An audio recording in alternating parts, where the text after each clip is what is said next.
भोजपुरी के सुपरस्टार पवन सिंह चुनाव लड़ने के ऐलान के बाद एक बार फिर से सुर्खियों में है। आसनसोल से बीजेपी का टिकट लौटाने वाले इस अभिनेता, जो कि पावर स्टार के नाम से जाने जाते हैं, बिहार के काराकाट लोकसभा क्षेत्र से चुनाव लड़ने का ऐलान कर दिया है। इस कारण ये सीट एक बार फिर से खूब चर्चा में है। भोजपुरी के पावर स्टार कहे जाने वाले पवन सिंह ने काराकाट सीट से चुनाव लड़ने की घोषणा के बाद से ही इस सीट पर त्रिकोणीय मुकाबले की चर्चा होने लगी है। तो चलिए आज हम आपको इस वीडियो में बताते हैं कि आखिर चुनाव के मैदान में मुकाबला कैसा होने वाला है। पावर स्टार के नाम से चर्चित पवन सिंह के इलाके में उनकी खूब पहचान है। खासकर भोजपुरी इलाके में युवाओं में उनका क्रेज भी खूब है। राष्ट्रीय लोक मोर्चा के नेता पूर्व केंद्रीय मंत्री उपेंद्र कुशवाहा भी इस बार फिर यहां से एनडीए के उम्मीदवार के रूप में चुनाव लड़ने जा रहे हैं।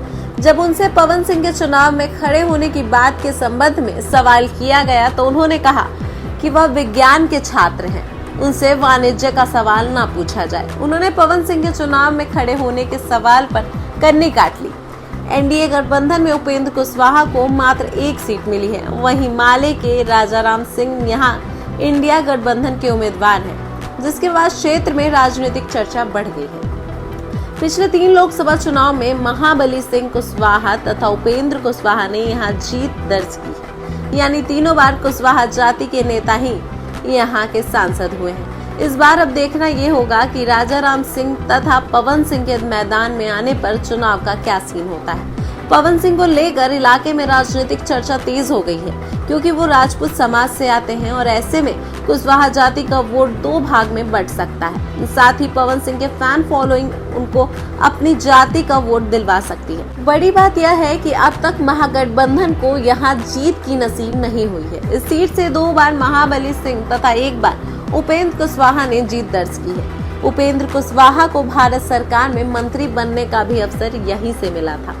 आपको बता दें कि काराकाट में इस बार 18,72,000 से अधिक मतदाता अपने मतों का प्रयोग करेंगे।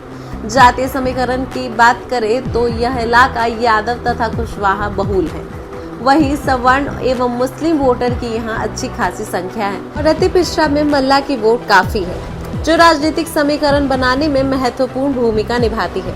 दलित महादलित वोटर भी यहाँ निर्णायक भूमिका में होते हैं। इस सीट से कुशवाहा तथा यादव तथा राजपूत जाति के वोटर्स यहाँ अपनी अपनी राजनीतिक साधते रहे हैं। यही कारण है कि अब तक सिर्फ कुशवाहा समाज के लोग ही पिछले 3 लोकसभा चुनाव में यहाँ जीत दर्ज की है।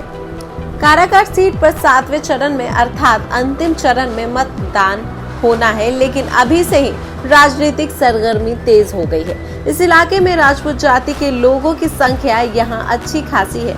ऐसे में उपेंद्र कुशवाहा को इस सीट पर दिक्कत का सामना करना पड़ सकता है।